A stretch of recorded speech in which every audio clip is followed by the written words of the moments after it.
Hello, everybody. Oh my gosh, if you guys have been attending the Responsive Nonprofit Summit, then that means that you've been in 2 days of Zoom meetings. So I know if you need to stand up, stretch it out. Rachel, who's on with me, is a yoga instructor. We should probably have her give everybody a warm up before we start. But it's been great. They've been like great content, great speakers, some really great stuff going on.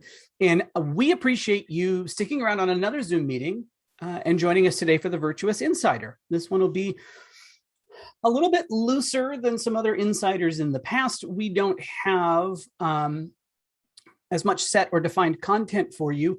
We really wanted this to be an opportunity to, like the title says, ask us anything, ask us your virtuous questions. We've gotten this request in the past. Hey, I would love to just get on and ask some questions and get some answers and figure out what's going on. And heck, it's live. We'll do the best we can. I'm certainly happy to help with those things. As a sort of forewarning or a preface to all of this, we know we've got other clients on the line and everything else. So if you're sending in a question, I would say, please don't include any specific donor data or anything like that. We want to make sure we can kind of abstract, I guess, for lack of a better term, those questions as best we can. Okay. So while everybody's filing in and getting situated, our normal ground rules still apply, even though this is a little bit more of a free-for-all. So we are recording the session. And we will make it available in the support page after this, right? That's where you can get all of our recordings of all of the Virtuous Insider sessions. So if you want to do that, you can. Oh, whoops, I skipped ahead. Too many Zoom meetings even for me. Everyone is muted. That way we can get some good quality audio out of this. Hopefully we can get some good quality audio out of this. But if you have a question, which is the whole thing for today, please go ahead and shoot that in the Q&A box. Sometimes the chat gets lively and that's fun, but especially for today, we don't want to miss those questions going by. So make sure you enter it in the Q&A box. That way we can go ahead and address that. I'm saying we, of course, because I am joined by Rachel. She is on our training team. Some of you may have had Rachel delivering your training as you've gotten set up in Virtuous. Rachel, you feel ready for this? Ready to rock? As ready as we can be. And you know what's even great about this one is that we have our own microphones this time. If you went to the last Insider that Scott and I both did, that was a little bit of an issue, but don't worry, we resolved that for this round. That is true. We are no longer passing a microphone back and forth in an echoey room. That is a very good point. Some of you let us know, hey, please don't ever do that again. And hey, you ask, we listen. That's what we're here to do. So for today's agenda, it's real easy, guys. The agenda is just like, what do you want to know? It's Q&A all the way. So ask us anything. We're here to give you some answers. Now, we did send out some communication, and we mentioned in the last Insider that we were doing this and that you could send in questions ahead of time. Excuse me. Some of you did, which is great. I know sent those questions into our training team email address. So we do have some questions that came in early. We'll start with those. And as we're going, if you came in with your question you want to get answered, go ahead and drop that in. We'll try to answer them as best we can. So Rachel is going to be the master of ceremonies here today. She is the Lord and mistress of all of the questions and everything else coming in. Rachel, what do you have? What came in early? Who got ahead of the crowd? All right, so we're going to kick this off with a really good question. So in a gift query or report, is it possible to access the project name and parent project name in my results? What do we think, Scott? Excellent question. So this is the problem, right? Not problem, but you asked me a question and I'm going to give you a very detailed sort of answer here. But let's flip over to hang out in Virtuous, the product together. So when we talk about project data and gifts, what you want to remember, sometimes we think about project and gift going together, right, as sort of a one-to-one relationship, but it's not. Project to gift is one to many, right? A gift could be split among 3 or 4 or 7 different projects. I know we have a client that has a monthly donor who gives a gift every month that is split 19 different ways, 19 different projects. So it's not as straightforward as, hey, what's the project for my gift, right? What are the project splits for my gift? Now, that project splits, that's kind of the clue there. So if I go in and I do build a query and I'm building a gift query, like we mentioned, sorry, my screen just flickered. I hope everybody else is okay. Maybe I'm just having an aneurysm. But whatever you're going to build in terms of identifying the gifts that you want, right? This could be your daily gift file for all the gifts you entered today or whatever it is.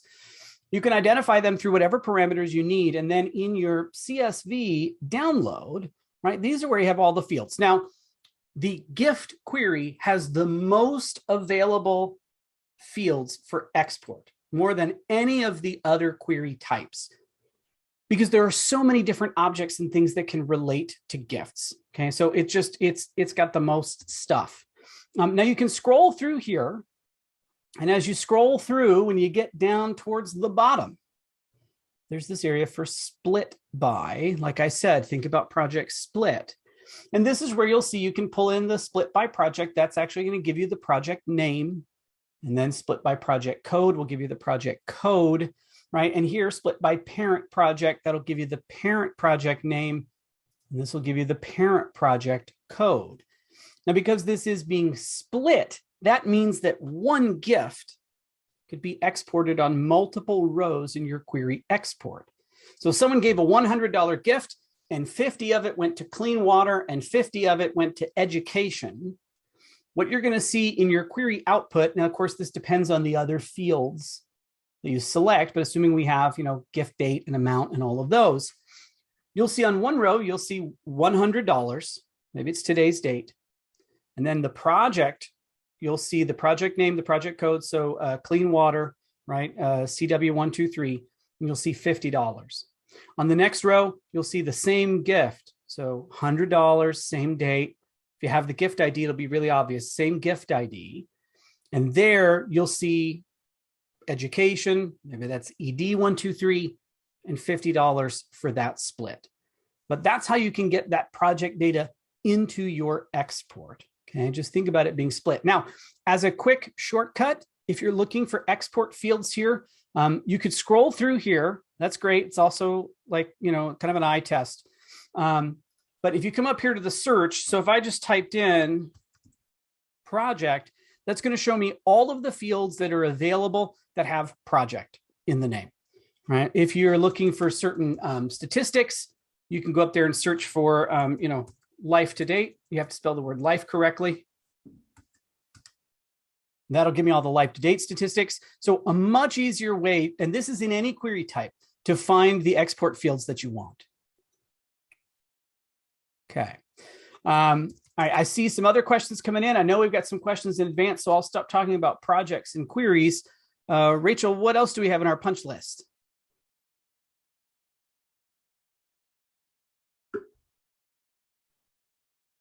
Oh, Rachel, you're muted. I could read your lips. My mistake. That might be hard. I'm coughing up a storm here and there, so I wanted to make sure that we heard Scott talking about all the good stuff and not hearing me coughing. So I apologize. So let's switch over to receipt templates. Should all fields on a gift record be available as merge tags? Mostly this is pertaining to trying to merge a notes field on the gift record. So I like that is phrased as a philosophical question. Should they be available? I don't want to get dragged down into whether they should or shouldn't, but I got to tell you, most of the fields, not all, but most of them are available. You can even use custom fields in a receipt template. Let's see, the easiest way to get there, let's go to, oh, crying out loud, go to receipting. And we'll take a look at this now. Again, you've got the different receipt template builders here. So I could build an email receipt. I could build a mail receipt. There's a few different ones. So if we look at, I don't even know what this fake sample receipt looks like. This could be a disaster. But we'll see what's in here. Shall we? Oh, there we go. It's not terrible. So if I wanted to pull in, for example, a gift field, so if it was gift notes, that is available as a merge field. So wherever I was going to put that, If I go in here to merge tags, right, here's all the merge tags. So you've got some tags related to the contact, including some of their giving statistics. And then you've got some of the merge tags that apply to the receipt and the gift itself, right? Here's some custom fields that we have. These are coming from the contact and from the individual. We got a mix of both here.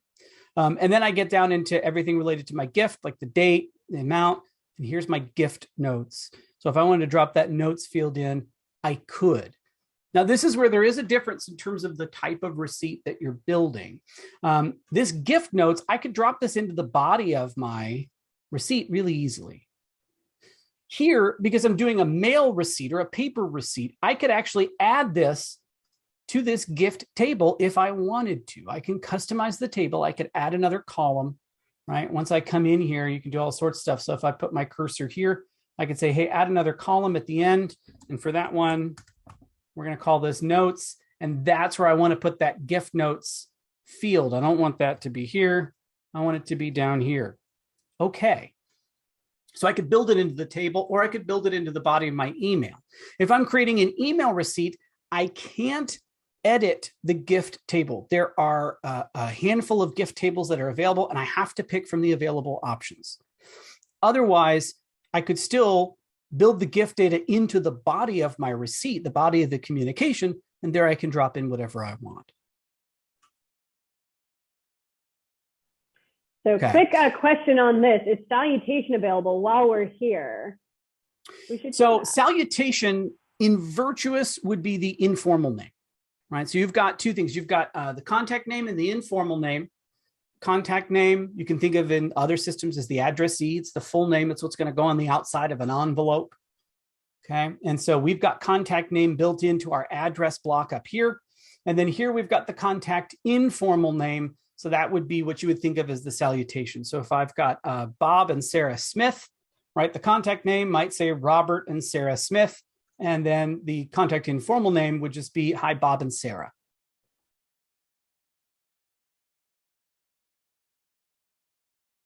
All right.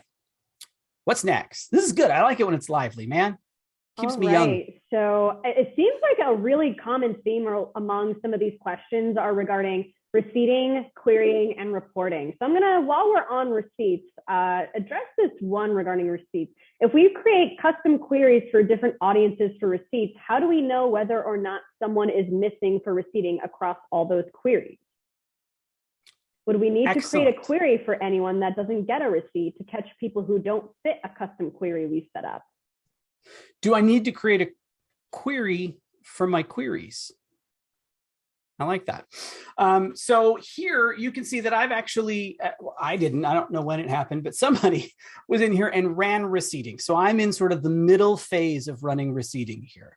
So you define receipting groups. And like you said, those are custom queries that define the parameters for who gets what receipt, right? So each of those is in here. And when I run receipting, that's going to assign folks to each of these groups. It's going to show me the counts for how many folks are getting each of these receipts. And I can actually click on the little eyeball here if I want to look at a little bit more detail and see, okay, well, what gifts are getting this? Who are they? What's the contact information? What's being included here when I run those receipts, or when I ran my receipting groups? So if I'm running receipts on a daily basis, I know how many gifts have been created or entered today. Simply by looking at the total count here, I can determine if I've captured all of the gifts that have been entered today. Now, the other thing that I would recommend is down at the bottom here, we've got our basic email and our basic mail receipt. These two queries are very simple. They don't have a lot of extra custom criteria in them because I just want to capture the folks who don't have a premium, who aren't a major donor, who didn't give to my specific Giving Tuesday campaign or anything else. It's just they gave a gift, they're getting my regular, excuse me, gosh, now I'm getting your cough, but they just got my regular receipt. And so for these two queries, if we click on that, right, all this is saying is, hey, this is someone who wants a mailed receipt and didn't say they want a year-end statement only. That's it. Now, if you wanted to create a query that you could use to double check, make sure that everybody who's supposed to get a receipt does get a receipt, you could have like a control query that you build. And I would create that control query in a very simple way. I would just look at the create date for the gifts. Because remember, when I run receiving, it's looking at the create date. I'm trying to report on activity here. So look at the create date for the gifts. And so give me all the gifts that were created in this range where the contact is not tagged as year-end statement only, right? Because they shouldn't be getting a receipt in this run. That'll give me my total number, and I can use that to compare to what I have here when I've queued up receiving before I actually send these bad boys.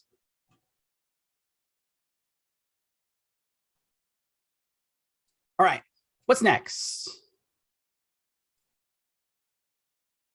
I have a really bad habit of not taking myself off mute. It's like I don't want you guys to hear me ever. You could learn semaphore. Maybe. Use flags. It'd be great. Yeah. So I think I'm going to take this back to queries. So we have a really interesting set of questions regarding queries. So how do you run a query for a specific donor to see what their gifts are for a specific time? So I want to query for just one donor and see what they've given within a certain date range or something like that. Okay. So if I'm doing that, so remember, when I go to run a query, the first thing I need to think of is what query type I want to use. Okay. And the rule for that, some of you have heard me say this before. I apologize. Maybe you can, while you're on mute, just quietly say it with me. It's grammatically incorrect. It's the best rule of thumb, though, which is to think, what do I want a list of? Ending with a preposition. Maybe it'll just make that stick in your brain a little bit more. But if I wanted to see, what gifts that donor is given over a specific time, well, that means I want to see a list of gifts. That's what I want a list of here. So that tells me right away that what I want to do is I want to build a gift query. That's what I'm looking at. Now, from here, again, I can scroll through here and I could try to see what fields are available. You can kind of go a little nuts. You can go a little cross-eyed trying to figure it out. But if you know, hey, I'm trying to figure out who the donor is, we know that that's going to be a contact record. Just type in contact. And that's going to show you, here's all of the parameters that you can use that involve the term contact. The easiest and most clean or effective way to do this would be to have their contact ID, right? Because then I can say contact ID is 1, 2, 3, 4, 5, whoever that contact is. And then I can enter in the date range that I'm looking for. So that would just be gift date. And if it is a range of time, I would use between, and that way you can set the start and the end for your date range. That'll give you all of the gifts from that contact over whatever that time frame is that you need.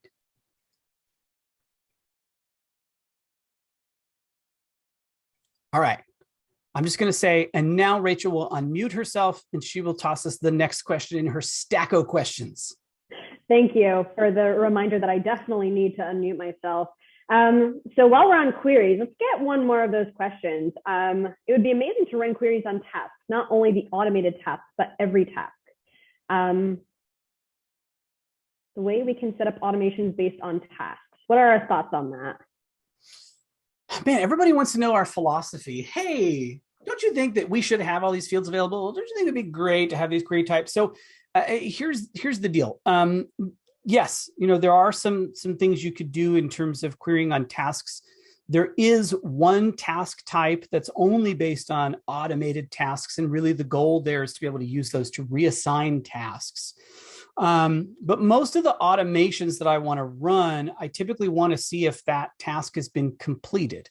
And remember, when you go to complete a task, and you can see here, I got a lot of tasks hanging out. I got 265 tasks that are waiting to be done, some of which date back to 2016, probably not ideal.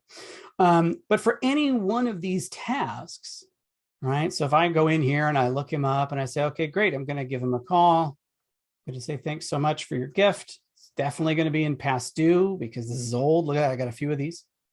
But when I go in to complete this, click on the little blue check or however I do it, immediately I'm prompted to create a contact note for this task, right? So, hey, you should go ahead and log what you did. And most of the time, if I want to trigger a next step based on a task being completed, what I want to look for is, hey, was a note logged that corresponds with that task? I was given a task to call someone, and did I log a call? Or when I do log a call, Okay, great. Scott called them. So the next step now is they're going to get an automated email that's a follow-up from that call. So there are a lot of things that you can do with a note query or even a contact query using some contact note details to be able to look for that. And same thing, if someone doesn't have a contact note of type call in the last 30 days, well, I probably didn't call them, right? But that would be your workaround for now. Will we add a query type for tasks down the road? I think possibly. I don't think it's going to happen in the near term, but it's certainly something we'll probably, look at a certain point. But for right now, you can probably do a lot of things looking at the notes, which would be, again, that's the outcome of that task at the end of the day. All right. I unmuted myself without your assistance. Yeah. Did it. All right. So we're going to pivot a little bit away from queries here and talk about something that's really fun here. Can you check to see if Virtuous is able to pull info from a URL?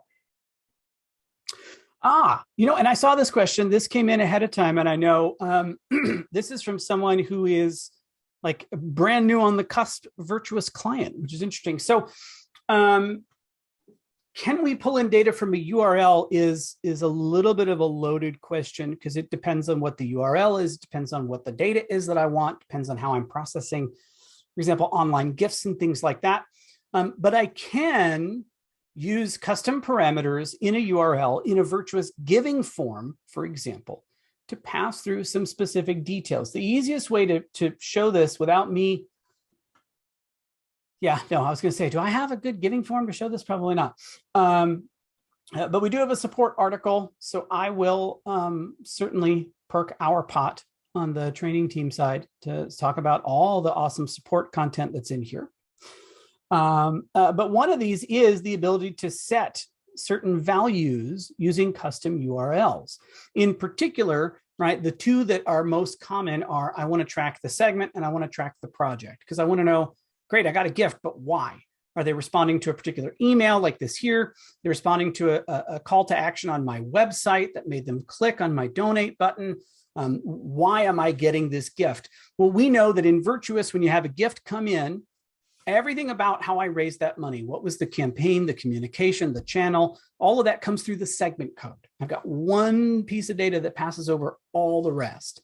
And I can build that segment code into my URL. Here's an example of that segment code, right? So whatever your donation URL is, you start with that. And at the end, you have the question mark and you can add in the segment code is, and here's your segment code. And you can do the same thing for projects. So I can say that the project code is X. Now you can get real fancy when it comes to projects because I can go ahead and set a range of projects. You can see here, I've got multiple project codes that are separated by a pipe. That's the reason we don't allow a pipe in project codes in Virtuous. It's the only character we don't allow. And then you can start to mix and match these bad boys and say, hey, the segment is X and the project is Y. You can even preset a gift amount by passing that through the URL, right? Or set a media outlet on a gift. So all of these are parameters that are available to pass through to Virtuous from the URL that someone uses to get to a Virtuous giving form. The awesome. End. I don't know. It's really fun stuff. I think that's a really neat feature that we have in Virtuous. So now we're going to kind of go in a few different areas here. When configuring contact name in the configure contact name settings area, can I include a contact name field in the available merge tag, for example, nicknames? So no, there isn't. When I'm configuring the contact name, so for everybody else, right, take that step backwards. So remember your contact name. So if I'm looking at, for example, good old Harry and Sally, the McSamples, I feel like they're frequent guests on the Insider. But here I've got this household with Harry and with Sally in it. And the contact name is Harry and Sally McSample. That contact name is created by Virtuous automatically once I create this contact record. If you go to create a new contact, click on the new contact form here, and it's a household. It doesn't ask you here, well, what's the contact name? Right? It will, if you're creating a foundation or an organization, say, hey, what's the name? What's the contact name of the company? But when I create a household, it just says, okay, cool. Who's in the household? Give us their name. You want to add a secondary individual, a little plus sign there, you can add a secondary individual. So here I would put in Harry, mix sample, and I'd put in Sally, mix sample. And what ends up happening is Virtuous says, okay, great. Then that is the Harry and Sally mix sample household. And the informal name, which we mentioned before, is apparently Harold and Sally Ann. I don't know where that came from. But the rules for generating that contact name and that informal name, those are the rules that you can customize. So we go in here to all settings, get into the deep cuts. I like it. We can go to data customization, and we can go to contact name settings. So there's a lot of stuff you can customize here. But the contact name settings, here I can go in and I can adjust the format. And you've got 3 different scenarios here. So you've got a household with a primary individual, household with primary and secondary individual who have the same last name, like Harry and Sally, or household with a primary and secondary individual who have different last names. How do I want to handle each of those scenarios? The merge tags that are available are those that are here in this list. I don't have the ability to add any sort of custom field or anything into these merge tags. These are going to be the tags that are available for me to build out that customized name. And this works for the contact name, works for the informal name, either way. Okay. Now this is only going to apply to households because, again, an organization, a foundation, a school, they're going to have a name for that entity already. But where we're building the name, we'll use these rules. I think I got that. Right on. All right. Could you touch on relationships and how they work? Oh, how much time do we have? No, but I mean, at the end of the day, relationships simply connect to contacts or to individuals to one another, or connect a contact to an individual. That's fundamentally what they do. And relationships are going to play a part in some of the scoring and some of the things that you see here in Virtuous. So if I come in here and I bring up your friend and mine, he's a leader, he's a visionary, he's the futurist, Tony Stark. But if I bring his record up here, we can see right up here in relational giving, he's got 6 people in his network. Okay, that's great. The number of relationships he has is going to drive his social score a little bit higher, right? More relationships means a higher social score. And then from the record down here, I can see those relationships. Here are the folks he works with. Here's his employer, for example. That's great. When I hover over that relationship, it even shows me the notes I have for that relationship. That'll bind those two together. So it's going to play a role in my scoring. It's going to help me to understand the networks that exist within my database.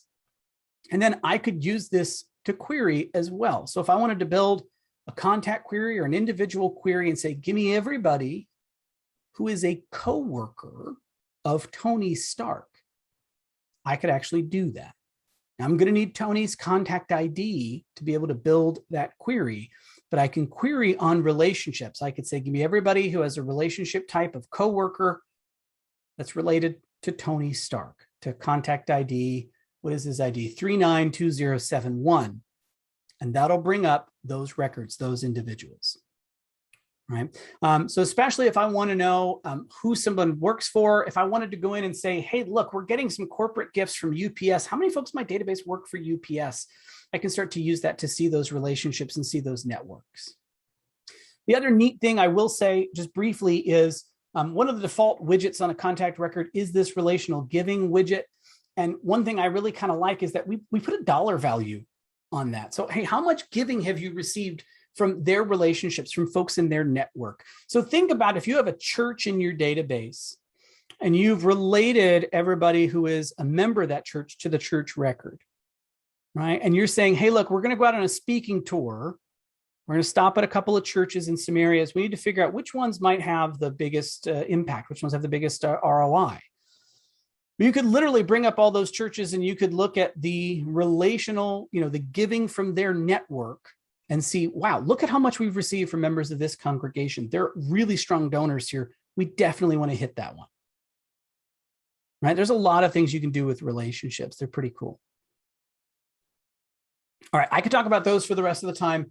I'm looking at the time. I want to make sure we can get through some of the other questions too. And I want to say, Scott is doing an excellent job of hitting so many questions. I mean, we have plenty of time left as well. So awesome. Let's go for the next question. Show us how to add an email personal signature.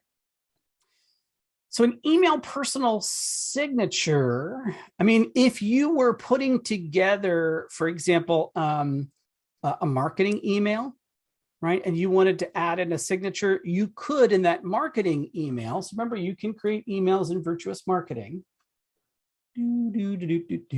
See how fast my internet is now that Rachel said I'm hitting all the questions really well. But when I come in here to create emails, remember, I can create all of my different emails, but I can also create templates, and I can have a library of templates that I use over and over again. And there are templates that your organization creates, so your sort of digital letterhead.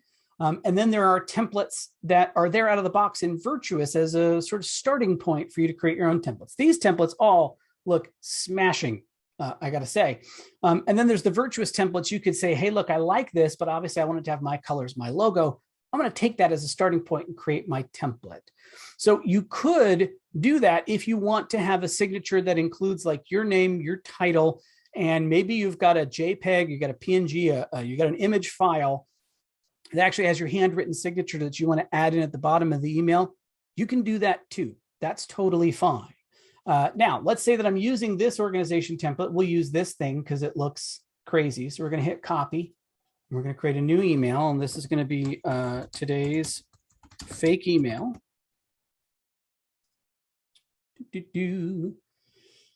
Why not? Later on, I'm going to see today's fake email. I'm going to wonder what I was doing that particular day. So you can see we've already got an email list selected that was built into the template along with a subject line. I could change those now if I want to. But when I get into the builder, all of the graphics, the colors, and all the placement of all the different design elements are going to be right in here for me to go ahead and use. Now, the other thing is, remember, for any of your images, right? So let's say that here, for example, I want to change the image. So this is the file manager on the back end. Okay, this is my files where I've got things like, okay, here's my donate now thing. Here's my Virtuous logo. Here's some folders.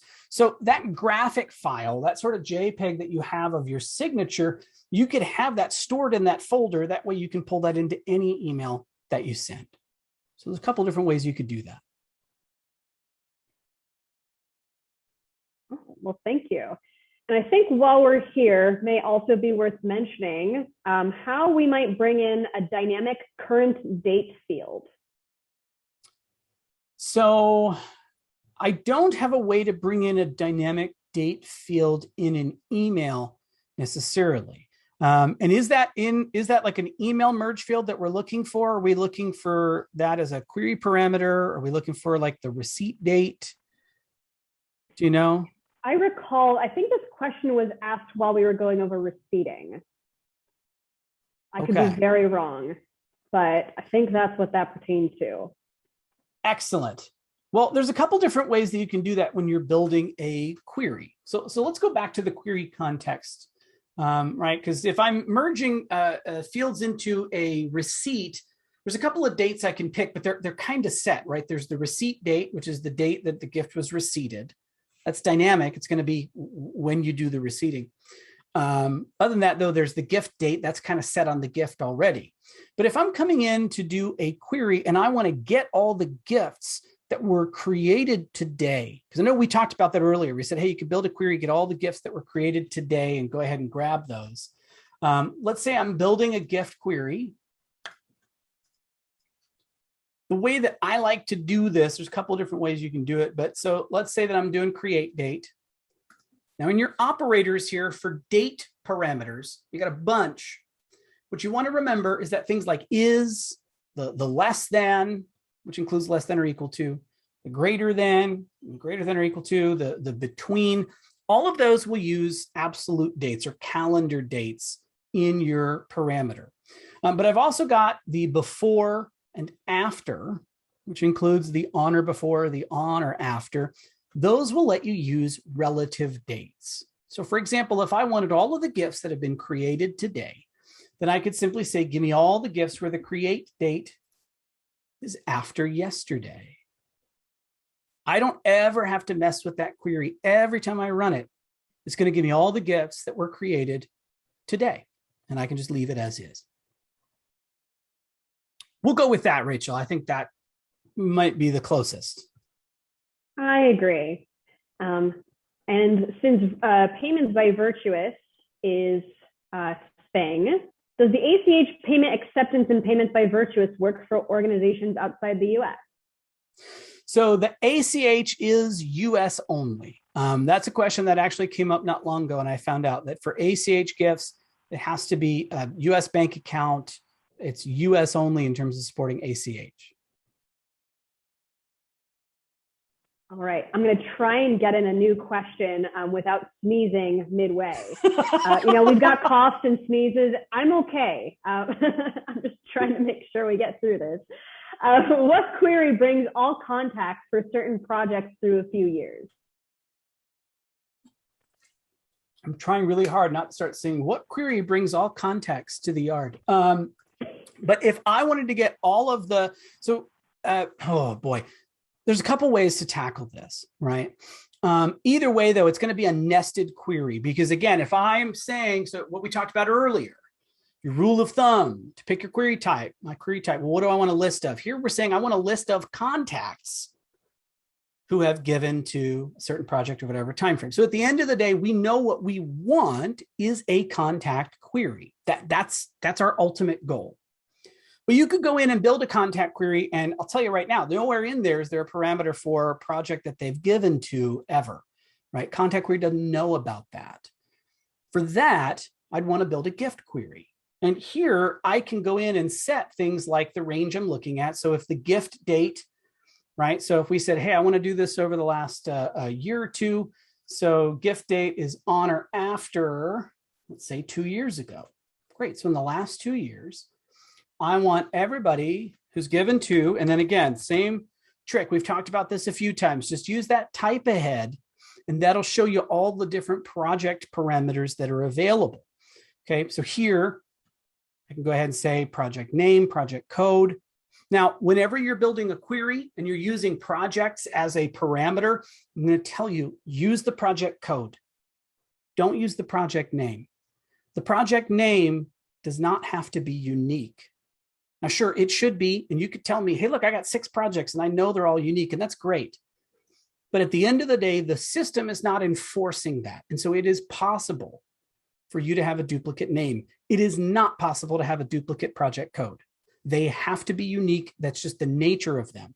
So for getting a really clean query, especially if you're doing any kind of accounting, reconciliation, anything, project code, I keep hitting my microphone, sorry about that. Project code is going to be your best friend. So here I could come in and say, okay, I want all the gifts where the gift date is on or after 2 years ago, and the project code is or is not. Maybe I've got a group of projects that start with the same code or the same pattern. That's great. But if I said, give me all the gifts where the project code is ED, I think I have one here that, oh yeah, look at that. So there's ED 1234A. Swell. Now, let's say that I wanted them to have given to any one of 2 or 3 projects. So that's an or. So that's where the ability to copy this whole little query group gets really handy. I can copy that whole thing. And then here I could say, oh, but yeah, it's a different project now. I'm not looking for ED. I'm looking for, shoot, I don't know what else I have in here. I got a lot of random projects. Look at all those. Ooh. 24601A. Wonder where I got that. And then I'll get all of the gifts that were made to these projects, these 2 projects over that time frame. So let's say this is gifts to fake projects last 2 years. I don't think I have a query called that. We'll find out in a second. Now, we said our ultimate goal here is we want a list of contacts. So we know we want a contact query. We're driving towards that. So we're going to go in and we're going to build a contact query. And this is where building that nested query is going to come in. Oh gosh, go away, taskbar, please. We don't want you. No one asked for you. There we go. Sorry, now I got to move all the Zoom things. I got to, oh boy. Move everything around here. Get rid of this thing. Gosh. But now I'm going to build my nested query. So I'm going to say I want contacts who are in, right? And that, I'm just going to type fake project. There we go. It was unique. So that will give me all of the contacts who have given to my fake project over the last 2 years. Okay, so that's a nested query that's going to get me there. All right. I think I got all the things back in their places on my computer screen here. Rachel, what's next? All right. So this is going to be a question that I'm going to ask for Scott, but I'm going to also open this up to everyone who's listening on the Insider, because I think this, if you have an answer to this and your experience as a user, please feel free to share it. So how are people reporting and tracking board members? Ooh, so can I do that one while we wait to hear other folks? So here's the deal. This comes back to the data structure in Virtuous.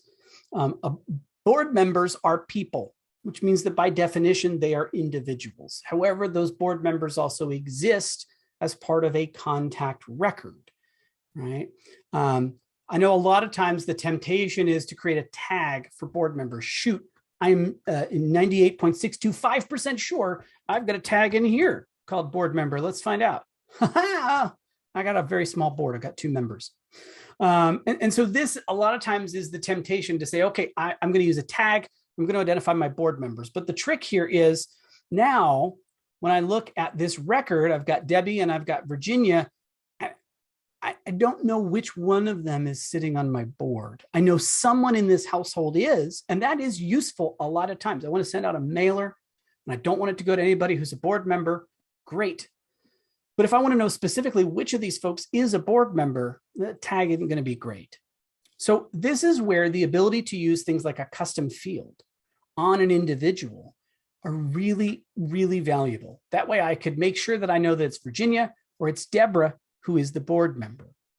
And you can combine that custom field with automation so that you could say, look, I'm just going to say Deborah's a board member, and Virtuous will then automatically apply the board member tag to that record. That way, when I want to use the search bar, find all the board members real lickety-splickety, I can. That way, I want to send a mailer. I want to suppress all the board members from that mailer. I can. But I also know specifically which individuals are on the board, so I could send them and just them a specific email or anything else. So to keep track of which individuals and here are board members, that's ideal. Now, if I want to track board give or get, hey, Virginia is in charge of bringing in $10,000. That's where setting up a segment with a fundraiser is really important. There's a temptation a lot of times to say, oh, I'm going to do it as a pass-through gift. Well, I don't want to do that. That muddies the water. Because now, remember, pass-through giving can be included in giving statistics. Shoot, I could come up here to my giving overview and say, include pass-through giving here, please. I want that to very clearly be giving that is originated with Debbie and Virginia in some way, right? They directed the gift from their donor advised fund. They're the ones who decided to send that gift from their family foundation. It still originated with them, and I want them to get recognition and credit. But if I'm talking about what, Virginia, if she's our imaginary board member, what she has solicited as part of her give or get, I don't want to have that thrown in here and used in segmentation and other analysis later on.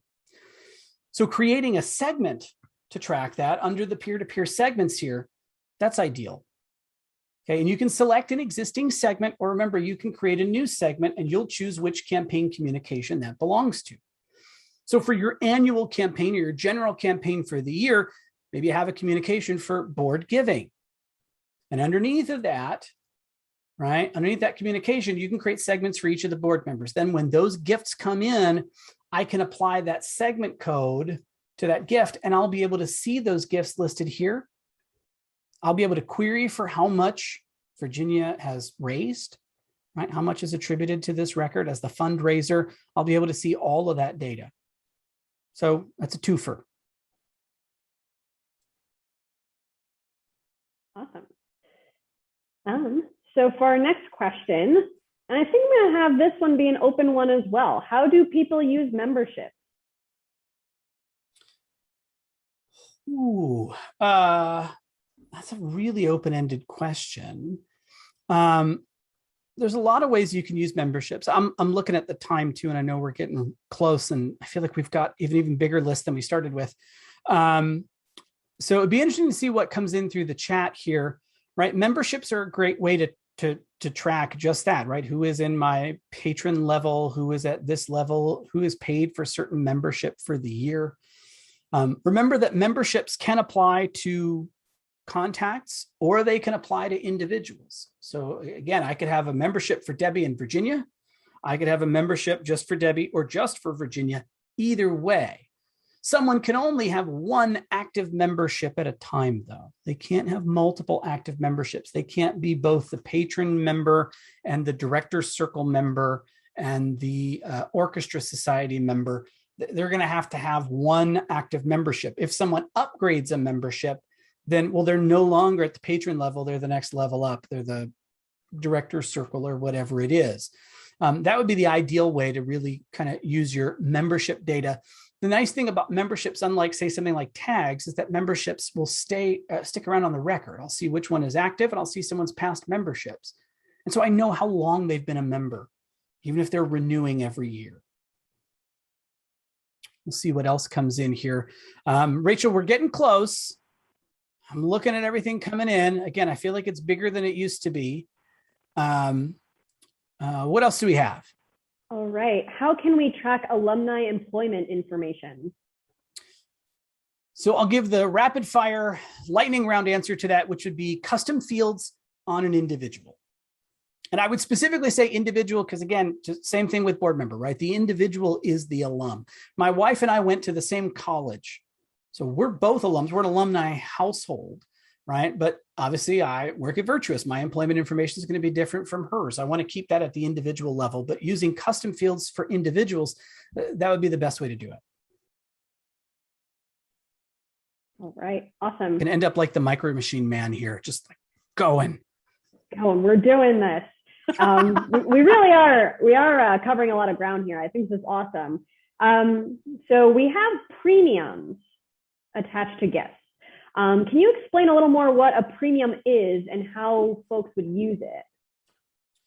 Yes. So at again, trying to do this lightning round style, but a premium is anything that you receive in return for your gift. And when I say you, I'm talking donor, you, right? Anything someone receives in return for their gift that would offset the tax deductible amount of their gift. So if I go to data management, that's where I can manage the premiums that I have for my organization.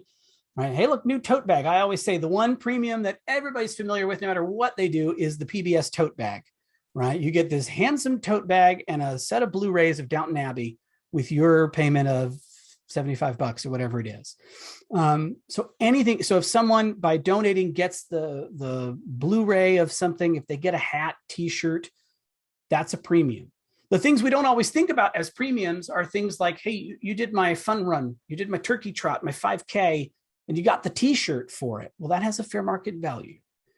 Or event tickets. Hey, you purchased a ticket to this event. That includes dinner and includes all this other stuff. So the ticket's $250, but the fair market value of what you receive is $100.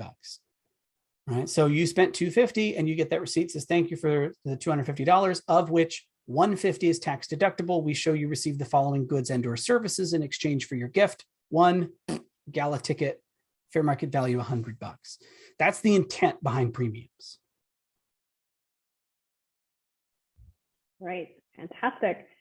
For understanding relationships between contacts, what would you suggest for individuals who might be nested under a contact, so the grant maker, field organization connection, who may be the main contact like the executive director, but who is also an individual donor / board member or whatever to our organization with their own giving data? So if they have their own giving data, they need their own household contact record, and that's where they live, and that's it. They don't exist on two records. I don't want to create, work Rachel and home Rachel. Sorry, Rachel, you're just in my eye line. I just want to have Rachel, right? I want to have one relationship with her. Think about responsive fundraising. If I'm going to listen to her signals and I'm going to connect with her and I'm going to suggest a logical next step, I can't be listening to 3 different versions of Rachel and trying to synthesize all of that. I need to have one consistent communication, one consistent conversation with Rachel across multiple channels. So I need her to exist in one place to be able to do that. And you think about hub and spoke, right? So I always say, hey, people live at home. They should be in their household. That's it. So for our good fake friends, Harry and Sally, right? I want them to live in their household contact record. And then I can use relationships to relate them to whatever the organization is, where they work or anything like that. Now, there are some exceptions to this, but by and large, right, if someone, say, owns a business, and we hear all the time, well, they're the only person at that office, the only person at that business. Sometimes they give through their business, sometimes they give personally. I need records for both of them. Makes sense. But I don't have a separate relationship with that business. That business is just, they're basically a name on a check. So if Harry here sometimes gives through, I guess he works for them, I don't know why, but sometimes gives through this organization, sometimes he gives personally, my relationship is still with Harry, fundamentally. He doesn't need a copy of my appeal on his desk and a copy on his kitchen table and a copy that shows up at, wherever he has his donor advised fund. Harry just needs that one thing from me. So I keep him at home and I use relationships to tie him to those other records. Did I do it? We have any other big ones? You did it. Small we ones, still have a medium few ones? more.